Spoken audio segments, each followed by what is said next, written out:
It's not only news, it's science breakthroughs. Tomorrow's technologies. Advanced medical techniques. It's a glimpse into the future where we discuss artificial intelligence, Earth and energy, enhanced humans, future society, health and medicine, space, robots and machines.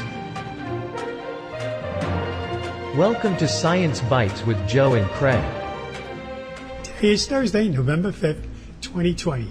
An unusual meteorite that streaked across the sky in Michigan as a fireball before landing on a frozen lake in 2018 has given scientists a peek at what space rocks can carry down to Earth. Not a plague or zombie virus, at least not yet. This particular meteorite was chock full of organic compounds, carbon-containing molecules that serve as the building blocks of life on Earth, that had clear extraterrestrial origins. That's so amazing. I love that. In this case, scientists from Chicago's Field Museum of Natural History got to it so quickly that they were able to rule out the sorts of contamination that usually impedes meteorite research. Typically, meteorites are teeming with life, only because they were sitting around long enough for life on Earth to move into and colonize them. That's what makes this meteorite such a prize. This meteorite is special because it fell onto a frozen lake and was recovered quickly. It was very pristine. Scientists could see the minerals weren't altered and later found that it contained a rich inventory of extraterrestrial organic compounds. It is compounds like these that some scientists theorize kick-started life on Earth after they were brought down by a series of ancient meteorite impacts. These kinds of organic compounds were likely delivered to early Earth by meteorites and might have contributed to the ingredients of life. I think that's amazing, Joe. But we already know that asteroids and meteorites have the compounds of life in them, so... Right, that's already proven out to be. It makes sense. The more we learn, the more we understand how life can get kick-started on a planet. While scientists strive to find other planets in the galaxy, a team of scientists say it found what could be the most Earth-like, potentially habitable exoplanet to date. The world S01-E33, and I am not a fan of these types of names for planets, Joe. They should just invent a name. That would be easier, I think. But anyway, this is close to the same size and mass as Earth, and in a first-of-its-kind discovery, orbits within the host star's habitable zone as well.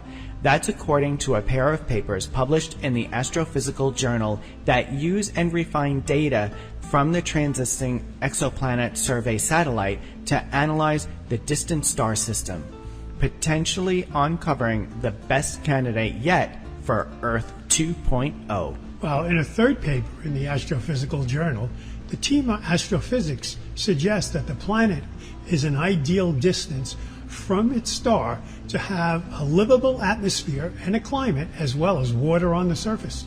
I wonder if there's a duplicate Craig on Earth 2.0. Oh my God, please. If there is, there's another one of me.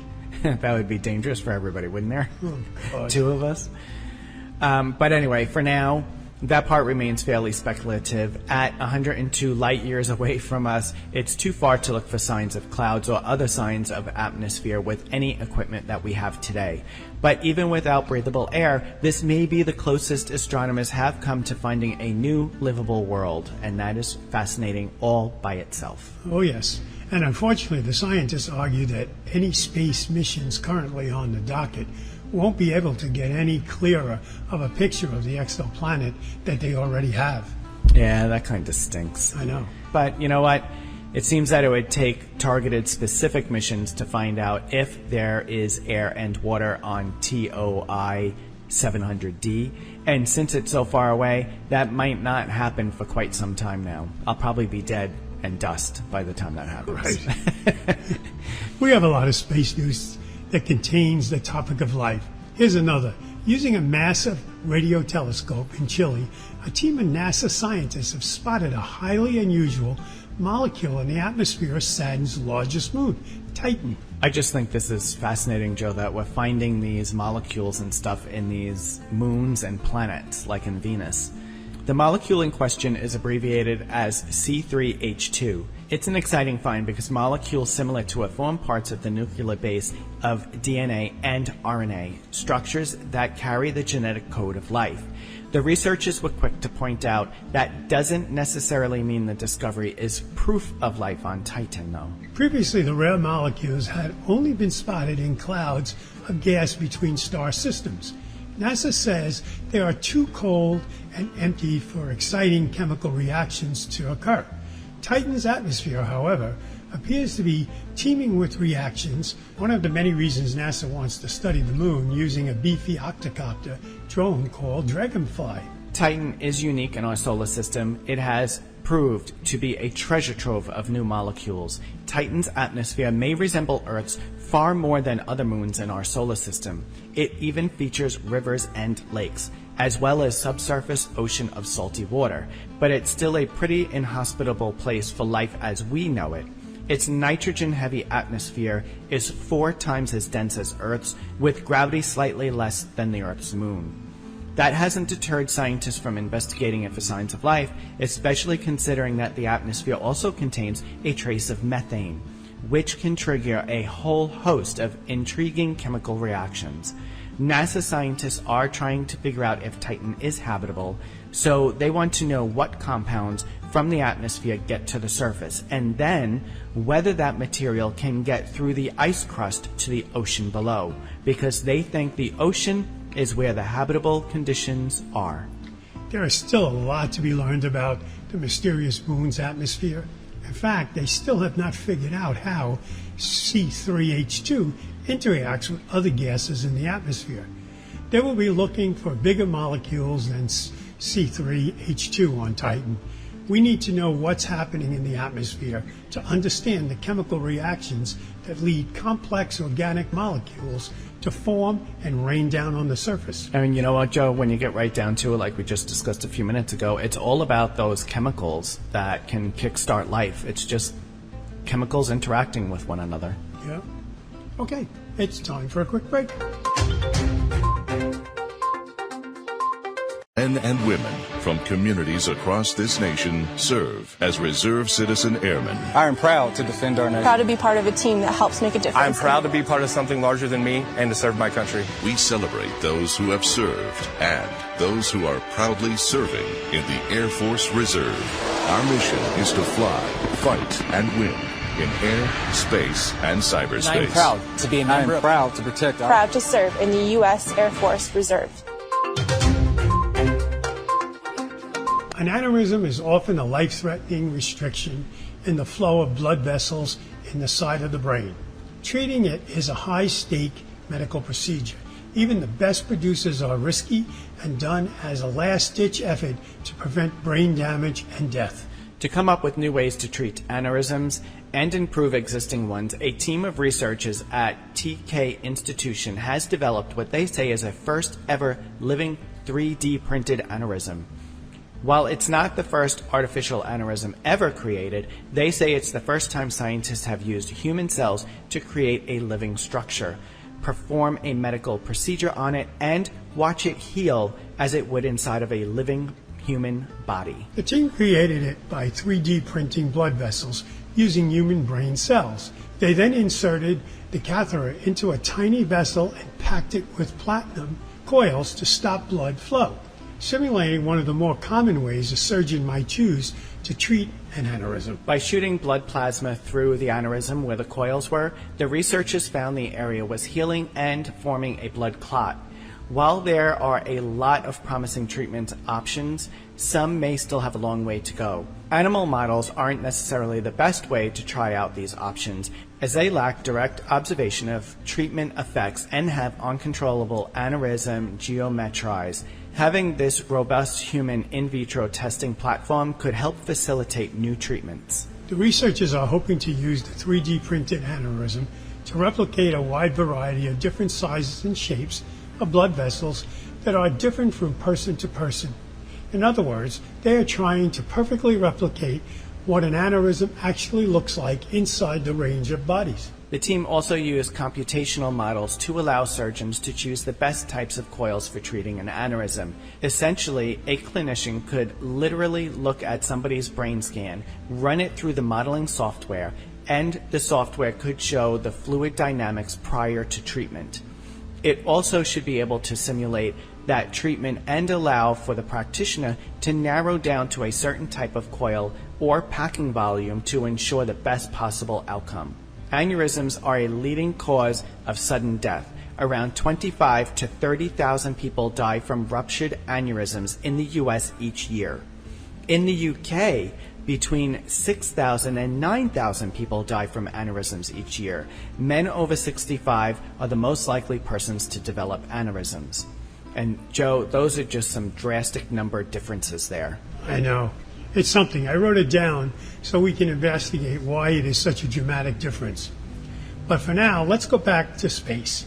NASA just announced that it formally partnered with the European Space Agency to develop the Gateway Space Station it plans to launch into orbit around the Moon. The Gateway Station is meant to allow long-term lunar exploration by serving as a middle ground between space and the lunar surface. According to the NASA press release, it will be an international venture. And after helping establish a human presence on and around the Moon, the joint project could help both NASA and the ESA reach Mars. Construction of the Gateway Space Station could begin by 2022.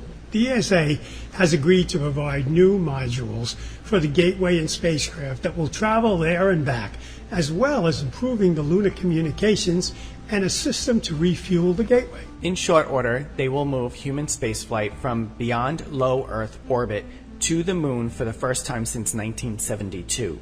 This partnership leverages the outstanding cooperation established by the International Space Station as they push forward to the Moon. Gateway will continue to expand NASA's cooperation with international partners like the ESA, ensuring the Artemis program results in the safe and sustainable exploration of the Moon after the initial human lunar landing and beyond. We're not finished with space just yet.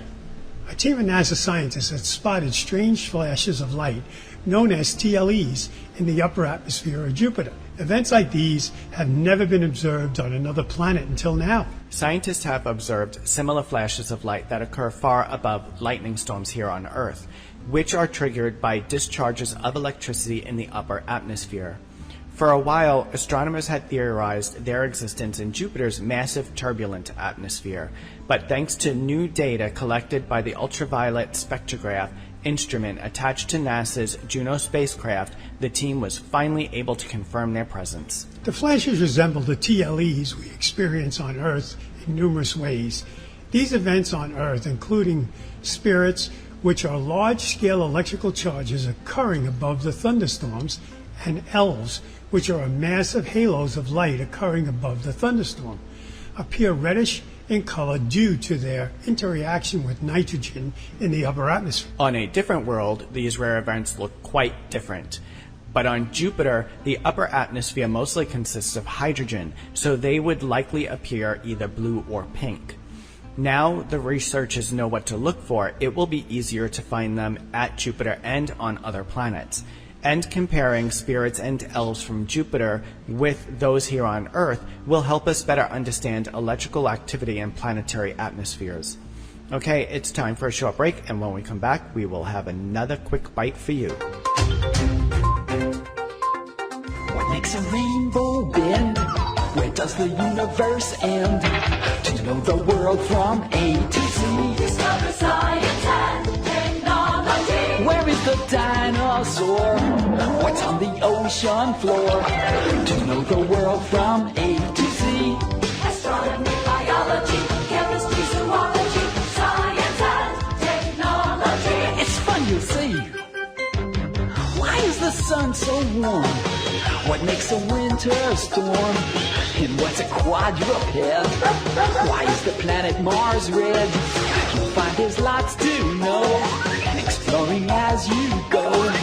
To know the world from A to Z. Discover science and technology. Astronomy, biology, chemistry, zoology, science and technology. It's fun, you'll see. A public service message from the National Science Foundation. Welcome back. According to researchers from the University of Queensland in Australia, our planet will likely be hit with more mega-droughts, meaning that they will last longer than 2 decades, thanks to a large part of our climate change.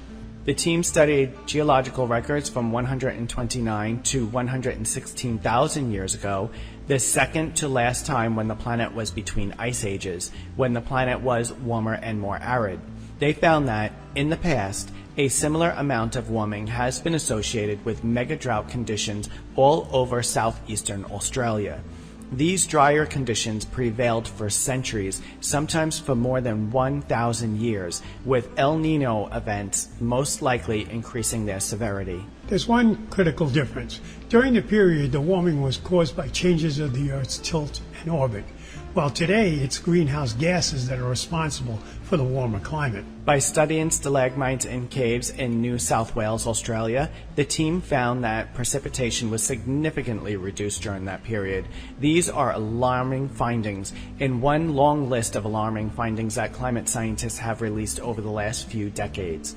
This is a dire warning. Hopefully this new research allows for new insights to our future climate and the risks it may bring, such as drought and associated brush fires.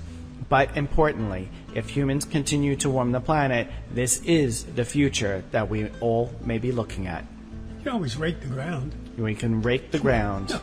Rake those leaves, everybody, rake the leaves. But there's something else interesting here, Joe, because the last time you said that it was caused by the changes of the Earth's tilt and orbit, and I just read something recently that about every 15,000 years or so, Earth's tilt and the orbit wobble slightly, and when that happens, the Mid-East becomes an oasis of vegetation rather than a desert. So I find that really cool. So that tilt and wobble goes with age, like me. Yeah, goes with age. Oh, well, that brings us to a close of another show. You can find our shows on our website, mysciencebytes.com, and on all podcast platforms. Joe and I are grateful to you, our listeners. Because of your dedication, we are now broadcasting in 19 countries and have been scheduled for Season 2, which starts in mid-January 2021. This season will come to an end on November 19th with a fun little treat at the end of the show. Thanks again for listening, and we will be back next week with another new episode.